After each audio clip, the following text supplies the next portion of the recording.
The sun has gone down at Hangman's Hill, and the ghost at Misery Corner isn't walking tonight. So, welcome to the Weird Tales Radio Show, your weekly fix of ghost stories, urban myths, witchcraft, magic, and folklore.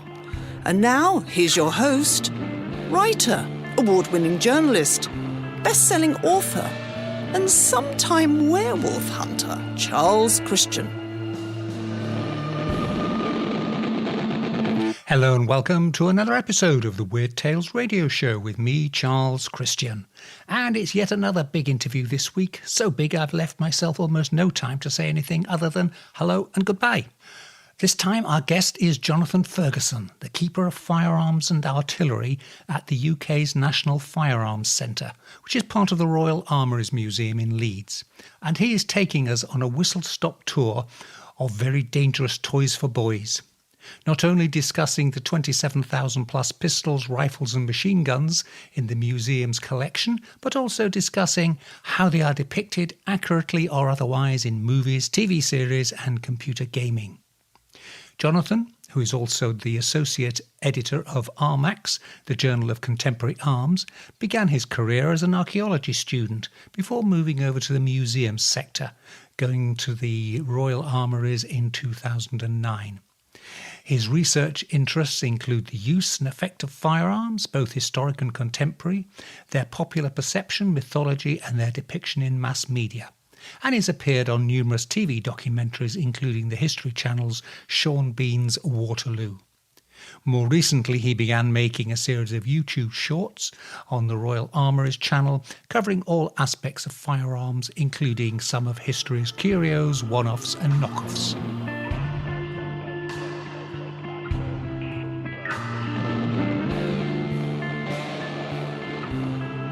My great pleasure to be talking to Jonathan Ferguson, who is the Keeper of Firearms and Artillery at the Royal Armouries. Now, I've been to the Royal Armouries, though a long time ago. For people who aren't aware of it, tell us what your job entails. I get this quite a lot, actually.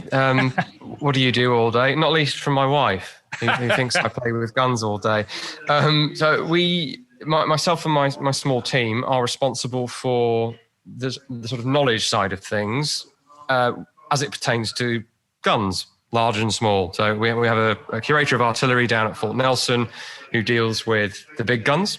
Mm-hmm. And I have a small team up at Leeds, and we do everything else, basically, including small arms ammunition.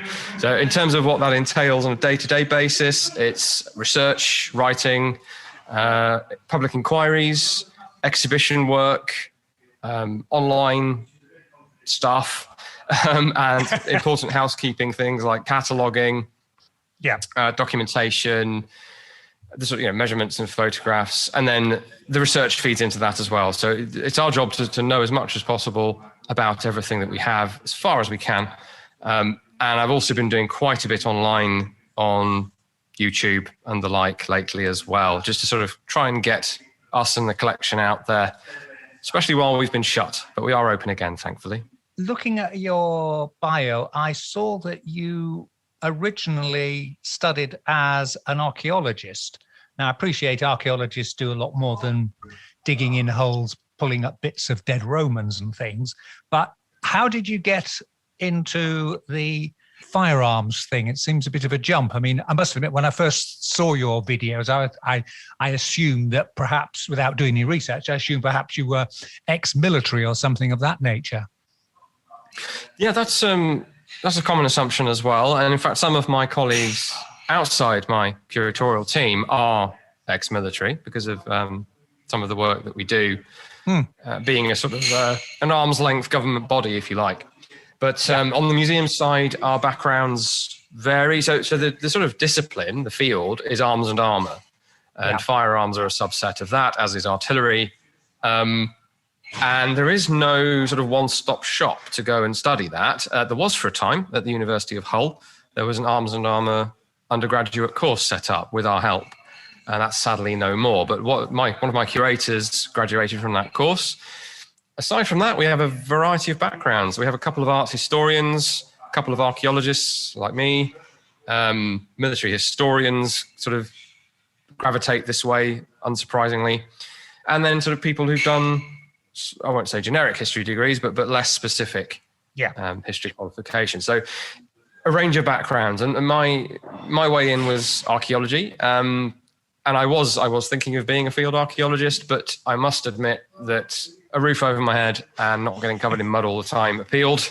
And so I thought, it's really the stuff that comes out of the ground that I'm particularly interested in. So I went for a museum career, and long story short, gravitated toward, I suppose, industrial collections in the first instance, or at least those are the posts that were available, and I was certainly interested in the subject matter there. Then to military history, and then ever downwards, if you like, more granular level, down to firearms, and I've been doing that for about a decade. Yeah.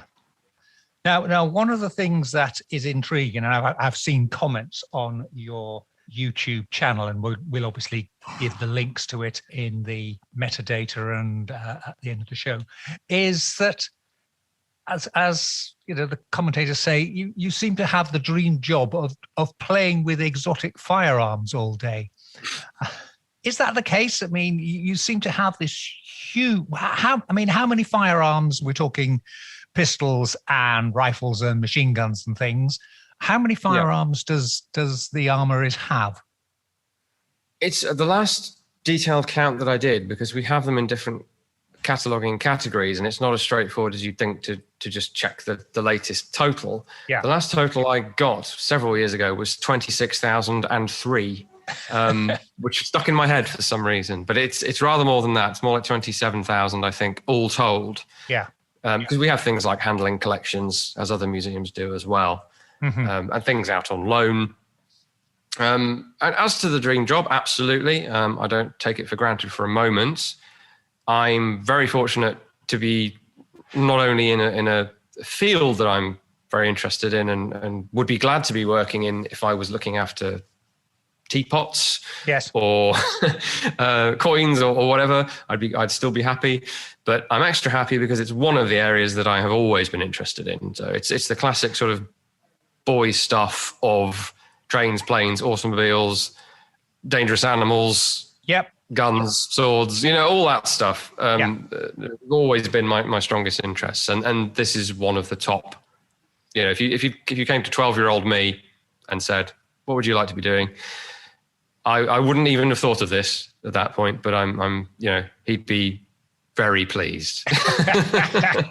I've never grown up to that extent. However, the first world problems, if you like, are that there's never enough time in the day for the interesting part of the job. So I have to sit by sometimes, and out of the corner of my eye, watch researchers come in and do all the interesting stuff while I do a lot of admin and collections management work, which is important, but definitely not playing with guns.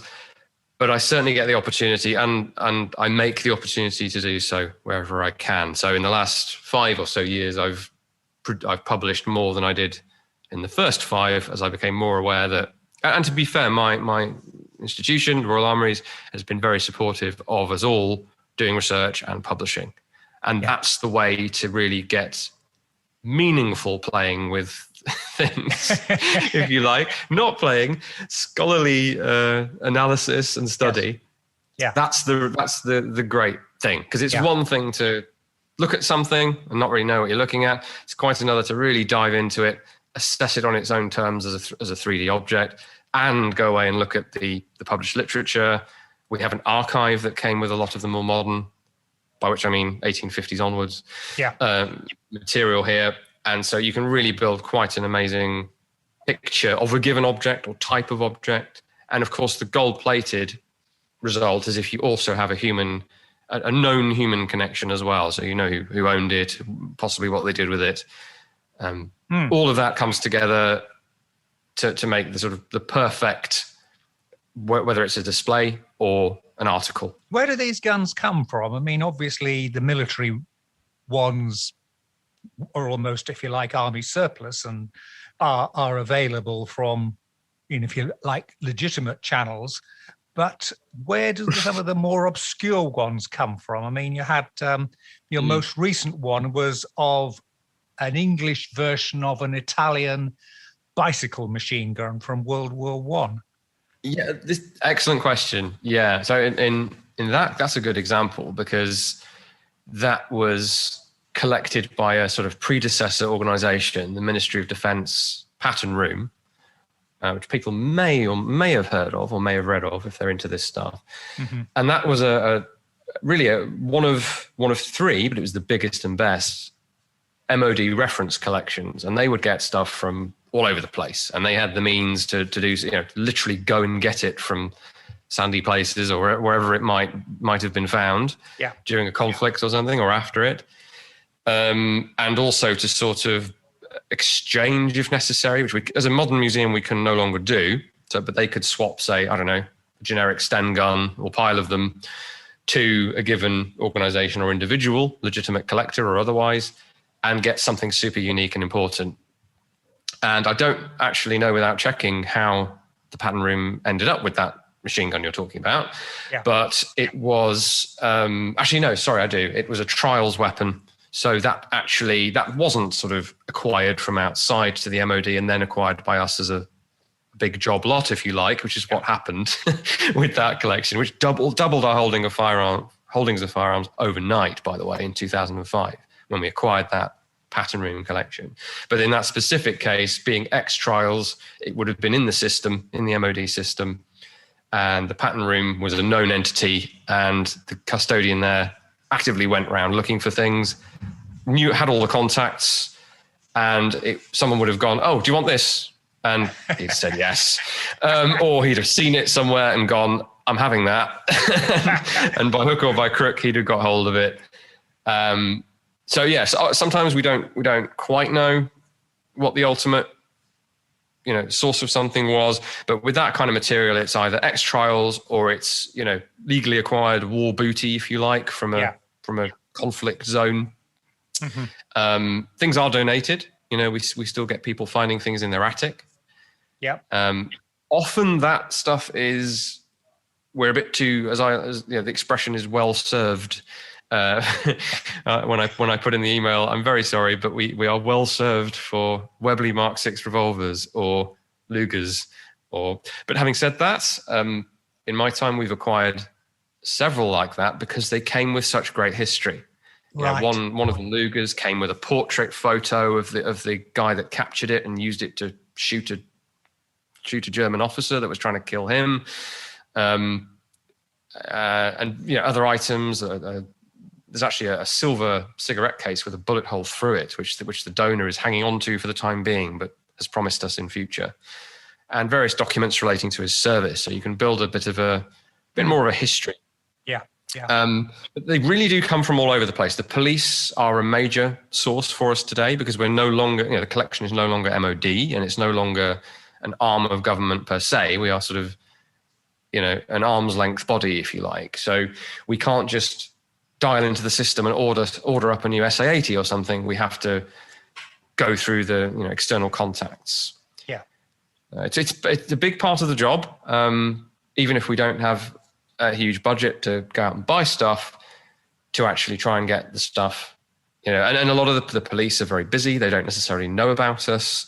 And when they do know about us, we often say no, because again, it can be quite generic material, but then you find a gem, that you would have missed otherwise. And I think it's worth pointing out for non-UK listeners, particularly American listeners, that we have very, very strict firearms laws in the UK, and it's pretty much impossible for an ordinary citizen to legally own or acquire a firearm. That probably sums it up without going into... Not strictly true. Oh, right. That's the impression that a lot of people have, both externally and in the UK. But there are various provisions under which you can own a firearm in the UK, but it's safe to say that it is, by American standards, strictly regulated. Mm-hmm. Yeah. Right. And things like handguns, self-loading rifles, automatic weapons are essentially, for most people, for most intents and purposes, impossible to get. Yes. And the guns you have, Are they still in working order, or have they been de-armed or, firing pins removed or whatever? Yeah, they are all, we don't collect, as a rule, we don't collect deactivated firearms. I always struggle to think of a good analogy with other museum objects, but you wouldn't, to use my teapot example from earlier, you wouldn't knock the spout off a teapot so that no one scalded themselves if they put hot water in it. Yes.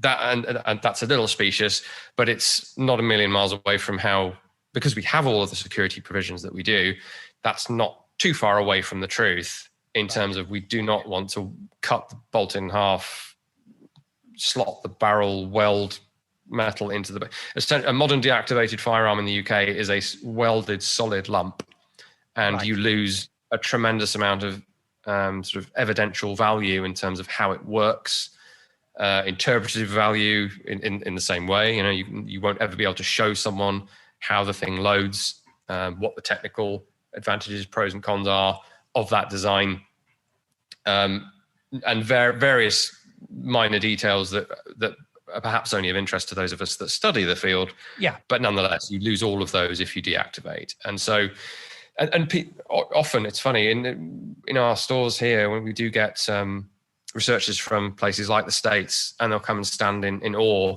surrounded by all of these guns, and go, "Why has this UK facility got all of these firearms?" And I say, "Well, you're thinking of it back to front. The restrictive regime in terms of legislation is exactly why a handful of UK museums have very good collections of firearms, because they are by and large not in civilian hands. They are by and large in the hands of the authorities. And these collections, the Tower of London collection and the Patton Room collection that came together in 2005, are government collections in origin. So it stands to reason that we would have all of the cool stuff because that's the view that the government has traditionally taken in English and Scots law. Yeah.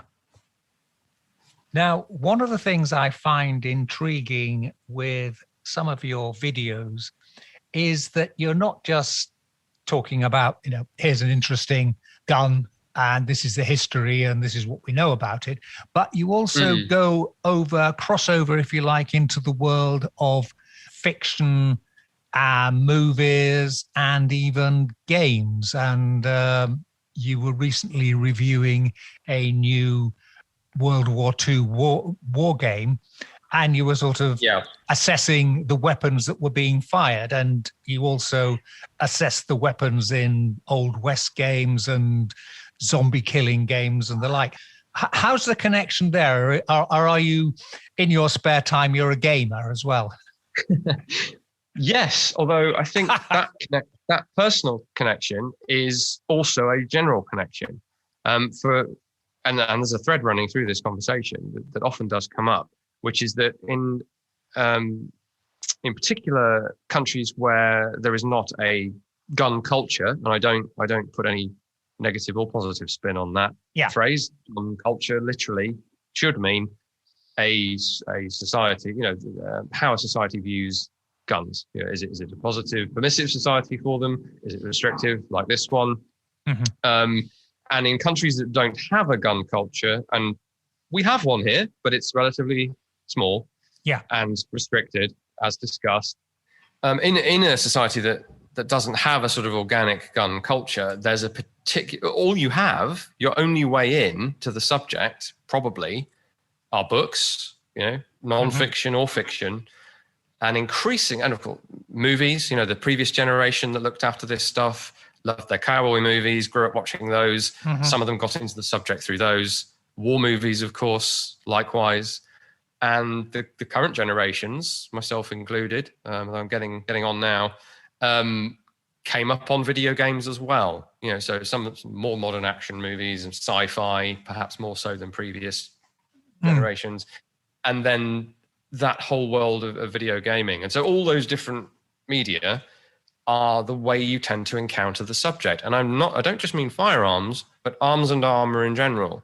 You don't, unless you're into reenactment, which is, that's another way in, of course. Yeah. Unless you join the armed forces or the police, you don't come across, and obviously some of those don't have, like if you join the police, you don't encounter plate armor. Yes. No, well, not the traditional form anyway. And so you might find a way into part of the subject, but you won't be exposed to all of it. So we're one of the only places in the world, actually, where all three aspects, if you like, well, all two aspects, the weapons and the things that protect you from the weapons, are studied and displayed in one place, and not just as an art history thing. The Metropolitan Museum of Art in New York is amazing, and they have a wonderful collection of antique arms and armor, but they stop at about 1880. They're not interested post that, and they're not really interested so much in what we tend to call the use and effect. Yeah. And then the other aspect of that is that pop culture reflection of it, which, some people might see that cynically as, it's just a way to get the kids interested, get bums on seats, people through the door, and then you hit them with the real chin-strokey historical stuff. Well, I don't see it like that, and neither do some of my colleagues here. So we started doing some contemporary collection, which we'd been doing for years with things like modern firearms and modern body armor, but we sort of pivoted to movie props, in particular the movies. And we opened a display in 2019, I think. Time has lost all meaning at this point. Yes.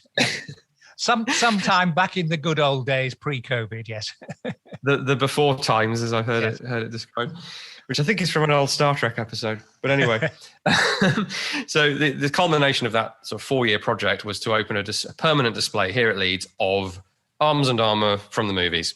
And it's had a great response. And it isn't just people going, oh, well, I didn't care about this stuff before, and now I still only care about the fictional stuff. It really does spark some interest across the different ways of getting into the subject and the different areas of interest, I think. And whether they like to admit it or not, the more serious scholarly types, of course, are interested in some version of popular culture.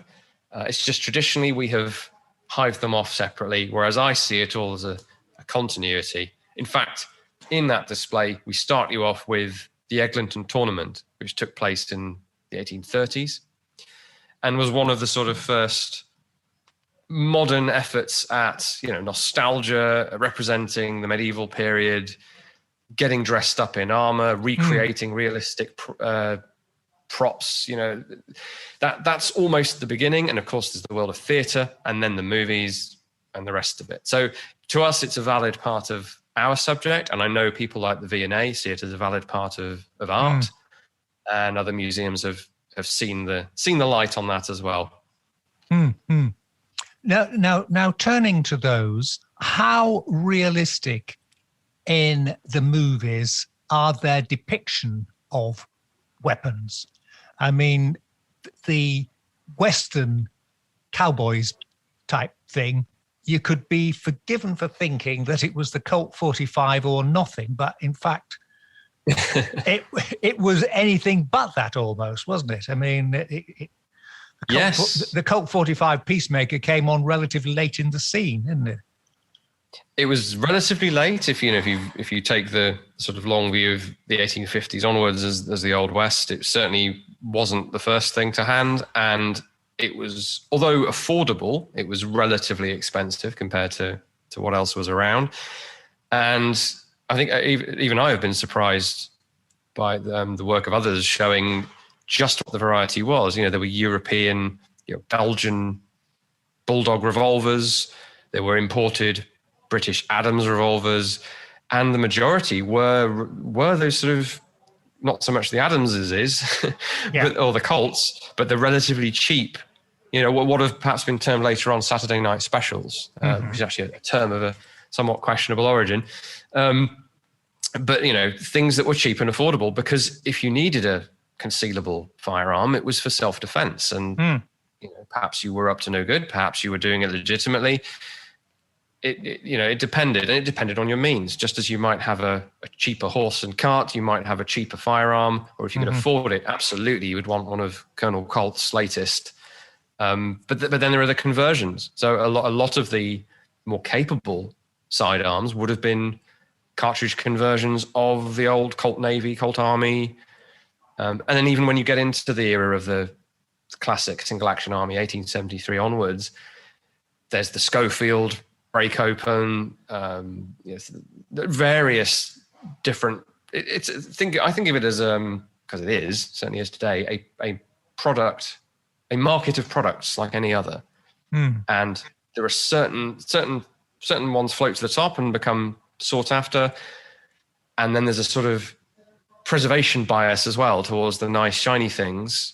And the old, not great things get thrown away as well. So if you do, people who've done excavations in old West towns and things have found a preponderance of cheaper but perfectly capable, Ivor Johnson revolvers, for example, one of the cheaper American makers, more so than the nice single action armies, which got passed down, entered the antiques trade. Mm-hmm. And single action, again, for people who don't know, single action is that where you pull the trigger and it cocks the pistol and fires, or is that double action? Which is which? This is a real rabbit hole, and I only in the last year have I realized how much of a rabbit hole it actually is. So the received wisdom, and I mentioned that because it's the semi-official name of the gun, not to sort of throw in a curveball, but it's a good question. So originally, it meant something different. Today, it means what you're saying. And single action, think of the cowboy movies where they are having to cock the hammer every time they fire a shot. Yeah. That is what single action now means. Yes.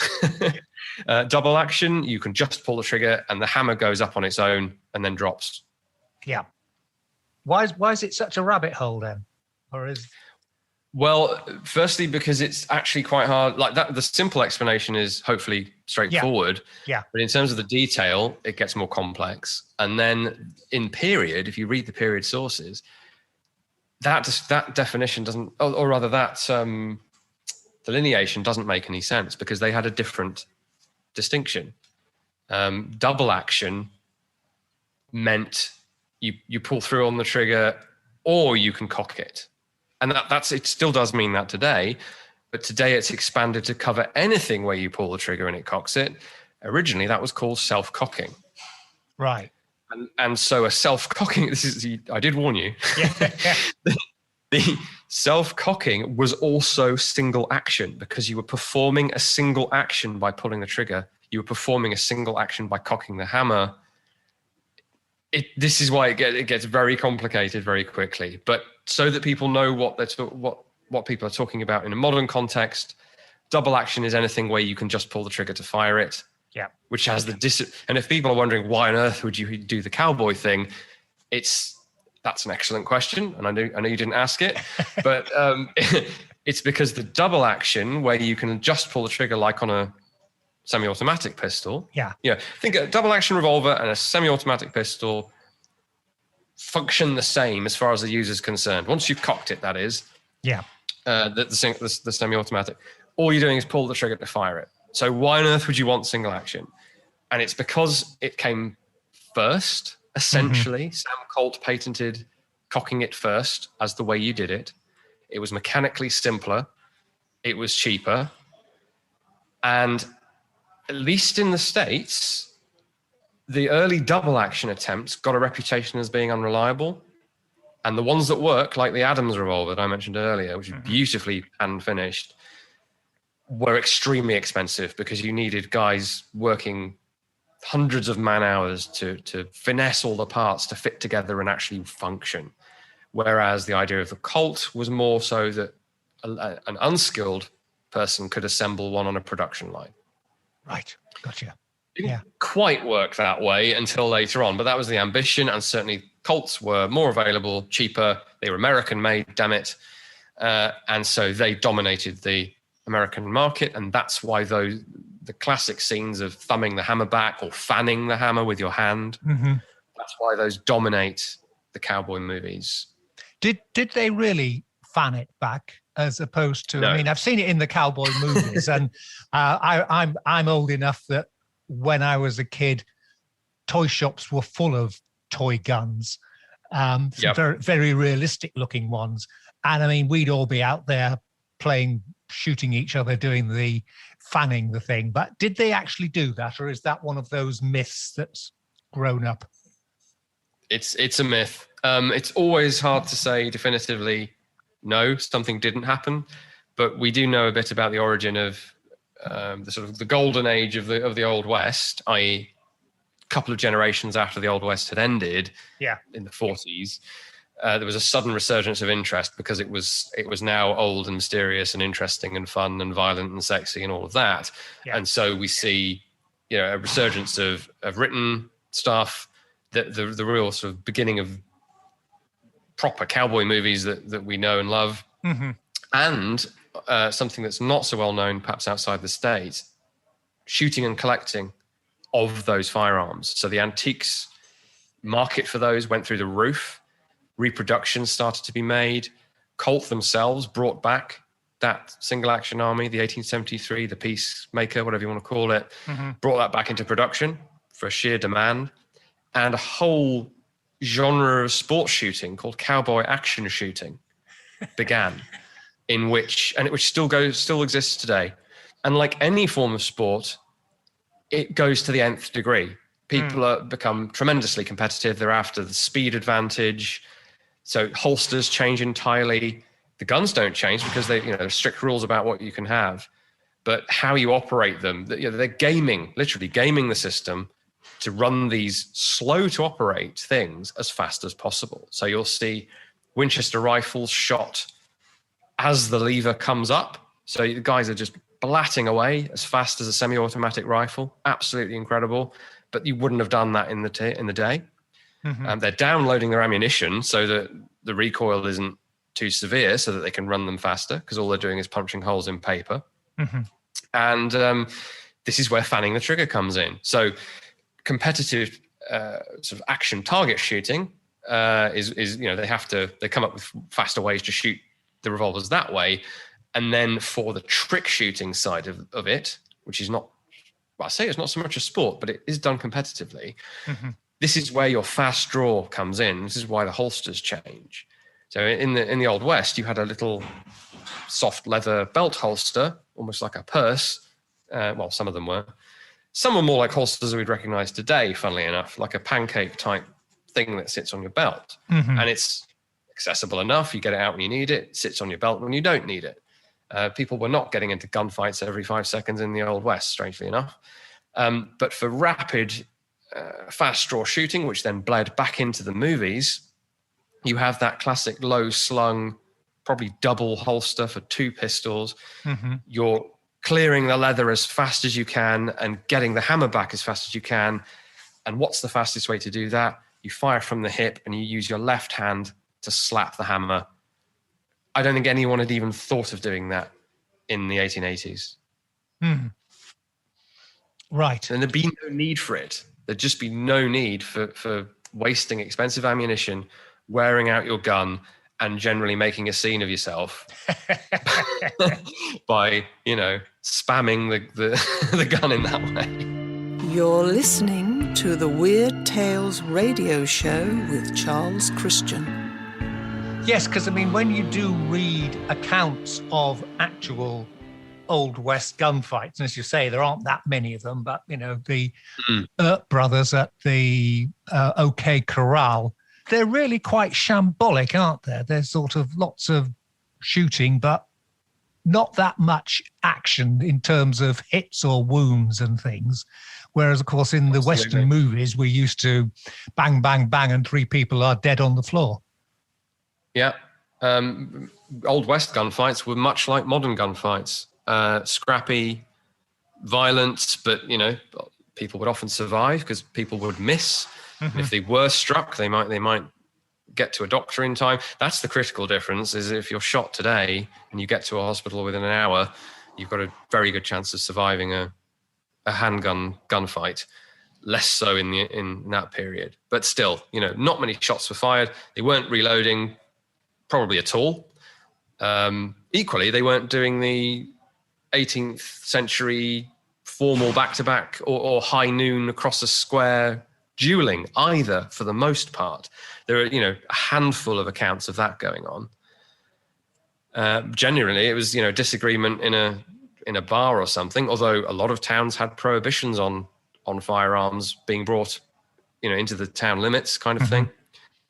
And it just wasn't that common.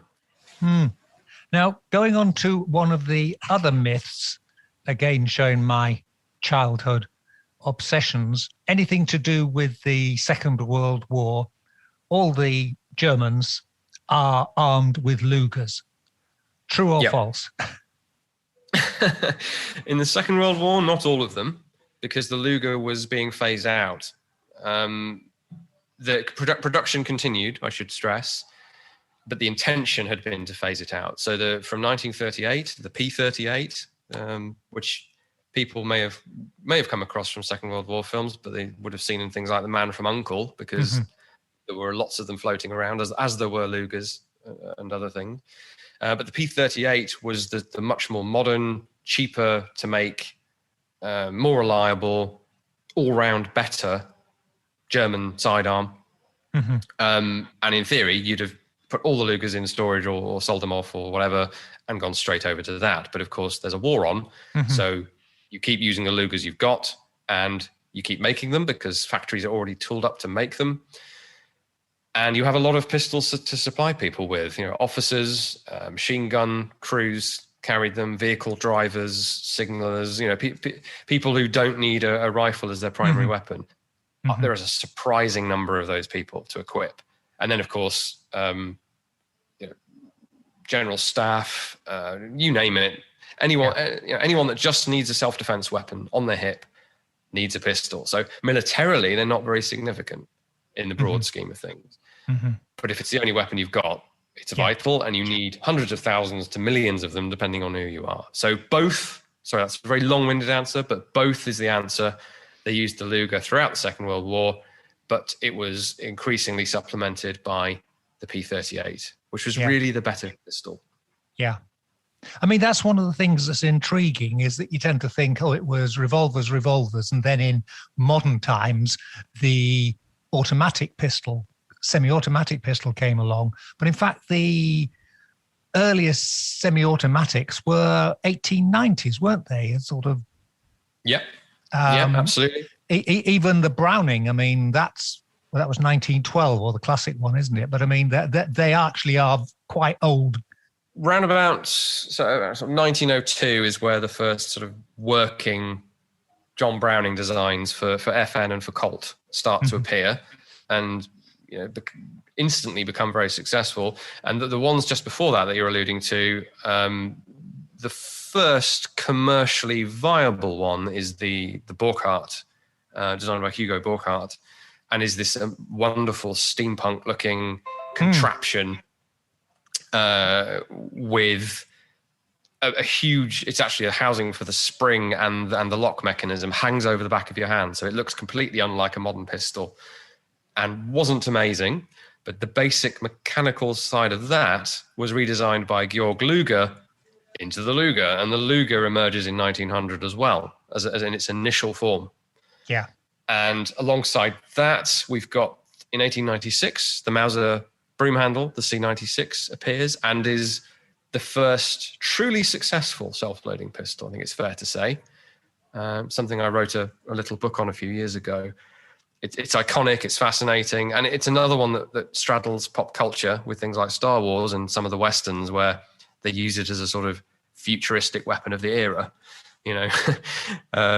sort of future shock, culture clash, where Joe Kidd is the classic, where he pulls out a 10-shot broom handle with, and the bullets will go through much more than the equivalent revolver kind of thing, which is how it was seen at the time. You had everyone from British Army officers in South Africa to anarchists in Ireland, all wanted to get their hands on that because it was the latest thing. But then just 5 or so years later, it was no longer the latest thing. In fact, it was pretty old hat because technology is moving so quickly. Yeah. Yeah, you mentioned that the the Mauser crops up as the model for the blaster, the handheld blaster that they use in Star Wars, and the stormtroopers, they use a variation of a Sterling machine gun or something, isn't it? That's right, the Sterling submachine gun. Yeah. In fact, we have one of the things we acquired, or two of the things we acquired, because we got a Rebel one as well, which was also based on the Sterling. We did acquire two original Empire Strikes Back blasters to go with our real Sterlings. Yeah. That's priceless. What about you and the Armouries? What are your next ambitions? What are the next things you're looking out for or hoping to expand on? Well, we're in a bit of a sort of consolidating phase at the moment for obvious reasons. Yeah. And I'm still in my post-massive book phase of going back to cataloguing and inquiries and that kind of core work, and managing things as well, attending meetings and all the stuff that we all have to do in office jobs. I mean, I like to say this isn't an office job, but it does involve some of that stuff. What I'm finishing up at the moment, though, is a bit of work on very early revolvers. So I had an article a few years ago on probably the second oldest revolver in the world. The first is over on the continent. Ours is within 5 or 10 years of that, and it's a flintlock revolver that's on display in our self-defense gallery. If people come and see us, you can go and see this amazing brass 2-pound lump, which I mean, I'm underselling it there because it absolutely prefigures Colt's single action that we were talking about earlier. You know, when you cock it, the cylinder revolves, and that's just astonishing for 1680 or thereabouts, which is what it's dated to. That's amazing. And so my current article that I'm just finishing up, I need to get out and about when I can and see the other two that exist in other collections, is the next era of that. So it's another couple of generations on using the same basic design. And all of that is supporting another book that I co-authored the first chapter in, which is all about those early revolvers not only before Colt, but before Collier, which is another thing I'm throwing into the mix. Sorry. But Collier also beat Colt to it in terms of a revolver that when you cock it, it turns the cylinder. So Colt didn't invent the revolver. He just perfected it. Yeah. Bit like Henry Ford with the cars. Absolutely. And especially if you're looking at the mass production angle, you know, they both championed industrial mass production in their respective fields. What's the weirdest things you've got in your collection? I mean, again, there was a video you had recently of a special one-shot pistol to prevent you being attacked by garrotters. And it was basically a very small barrel on a metal thing round your neck and a pull tie. So if somebody grabbed you from the back, you could pull the trigger and it would shoot them. And that's right. I think you said one of them showed signs that it had actually been used, whether in anger or just for a demo. I think that's, or they, because we have three of them now. That's one of them, I would say. It's hard to know where to start. The collections like this tend to amass the weird stuff, either because of military trials where, you know, it's sort of road not traveled, doesn't get adopted, but you end up with it anyway. You know, that's the whole premise of Ian's Forgotten Weapons website.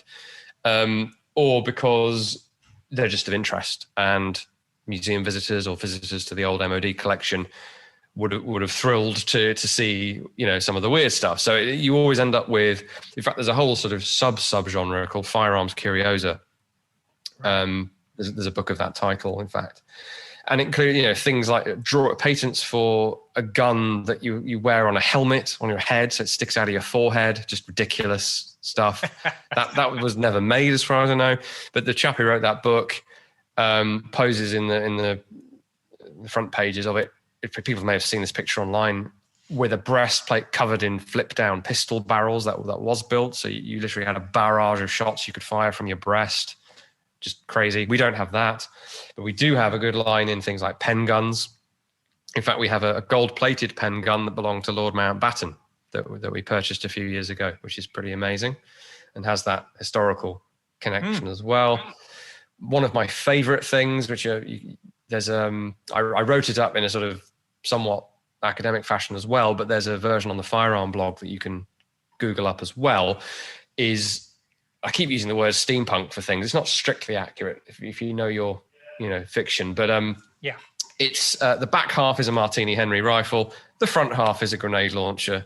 So it's a Martini Henry grenade launcher, and it looks like something that some sort of Victorian space captain in some sort of might well be wielding. But it's not completely insane. It was designed. What we often find in the development in the history of technology, be it firearms or anything else, is some absolute maniac comes up with the initial idea. Then someone's able to make it, but it's probably too expensive or too difficult to make, or too expensive to buy, too complicated, doesn't work very well. You've got to wait for other technologies to sort of come on stream to make it work. We see this countless times. And this is one of those. So it worked fine. You could fire grenades from the shoulder and therefore aim where your grenade's going and send it out. They came up with rod grenades where you stick a hand grenade on a rod, you fire it out of your rifle, so you get the range, but you had to fire it with the butt on the ground, so you didn't get accuracy. You couldn't fire it into a trench 200 yards away. Yeah. Whereas this thing, if you've ever seen a Vietnam War movie or Terminator 2, with the M79, it's like a giant shotgun. You break open, put a grenade cartridge in, and you can fire that wherever you like it with significant explosive effect, shall we say. Crops up in games as well. Well, this thing is an Edwardian M79 grenade launcher. Absolute genius. Could have been pretty revolutionary, but the technology wasn't quite there to make it safe and reliable, I dare say. There's a lot of conservatism going on at the time, of course. Still got bolt action rifles. We've only just adopted the machine gun, for God's sake. We can't possibly have this contraption. Mm-hmm. And the final bit of the story is this amazing kind of mustache twirling villain of a financier who appears on the name. It's called the Blanche Chevalier grenade launcher. And he was the funder, but he was an absolute fly-by-night, and he'd scammed a series of people, and he scammed this poor guy. And so he didn't have the funding to carry on with it anyway. Right. And it didn't go anywhere. And yet here we have. I walked into the sort of reserve store one day and saw this thing lying sort of unregarded on a bottom shelf, and started into researching it. And it's absolutely fascinating. Completely irrelevant to military history as we know it, but in terms of technology and what it in theory enables people to do, and what the thinking process is, and what the social history of the people involved is, it's fascinating. And you can see that on display as well, because I made damn sure that was crowbarred in to the First World War display. One final question. I'm keeping you a long time. What's the most valuable? I mean, we see all these things. The Nazi regime seemed to be quite keen on handing out gold and silver-plated pistols to various dignitaries. Some people go in for completely over-the-top, encrusted with diamonds and everything like that. But what's the most valuable guns in your collection? Presumably it's the rarities, is it? Do you know, it's a little hard to say. It's not.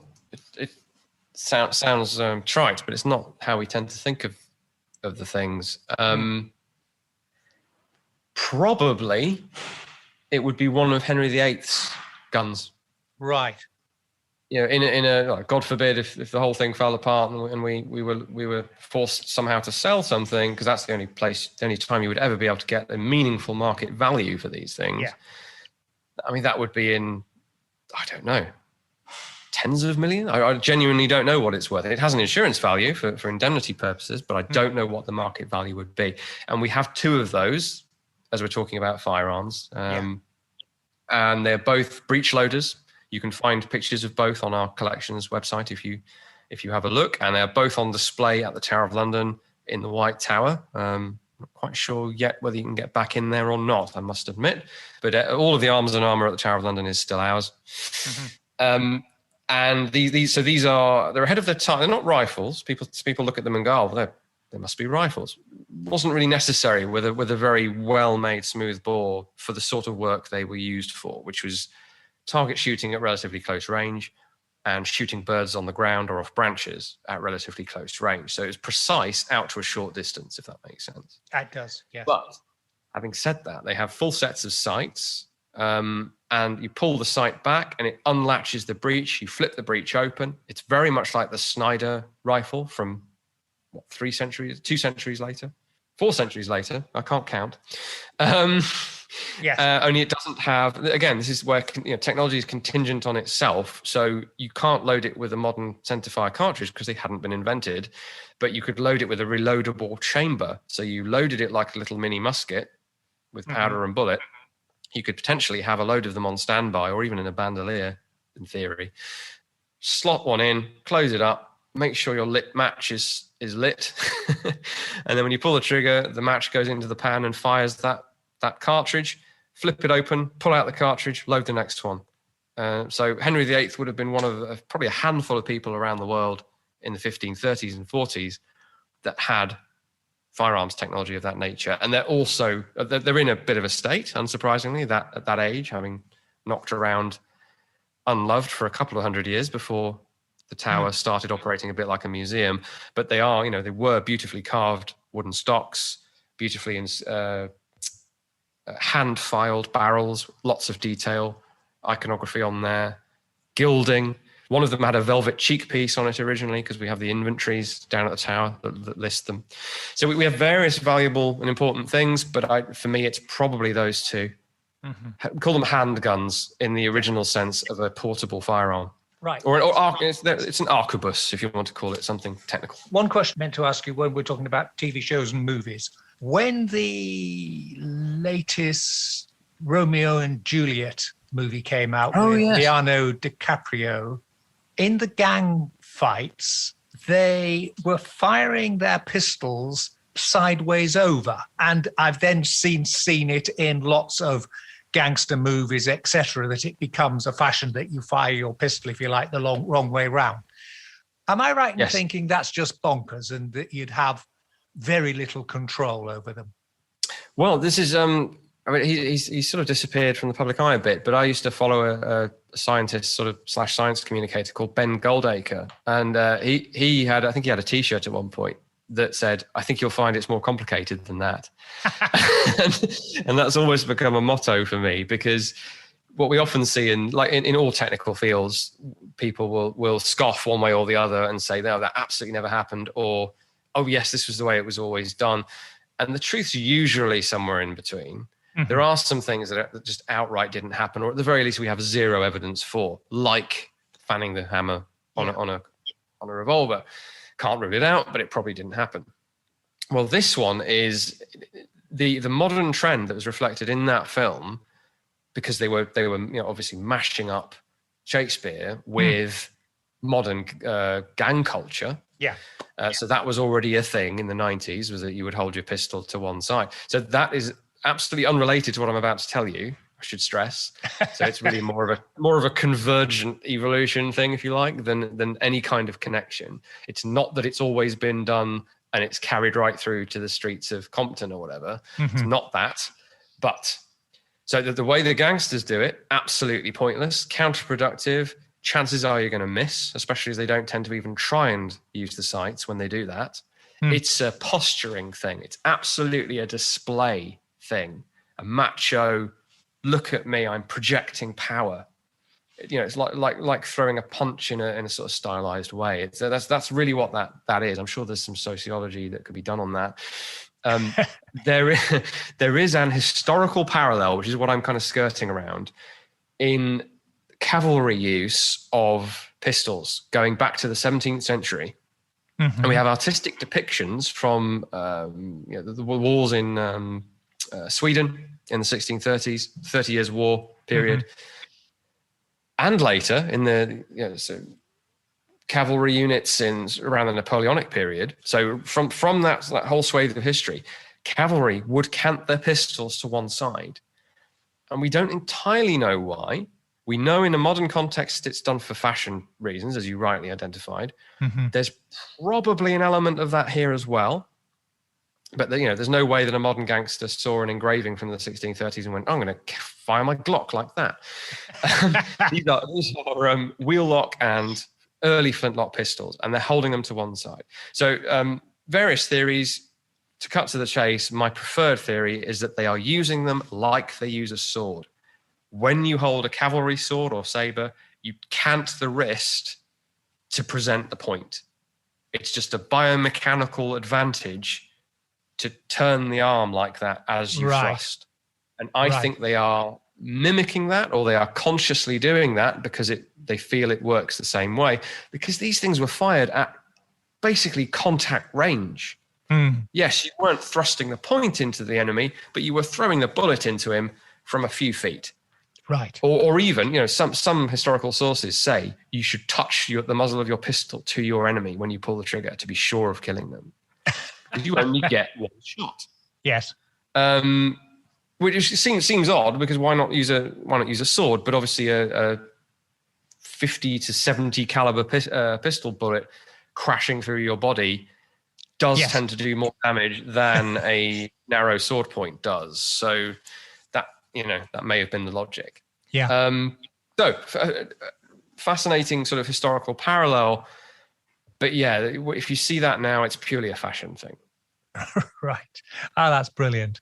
Well, Jonathan, it's been an absolute delight talking to you, and thank you ever so much for your time. Good luck with the researches, and I will keep watching the videos. Thank you. Thank you very much for having me on. It's been an absolute pleasure.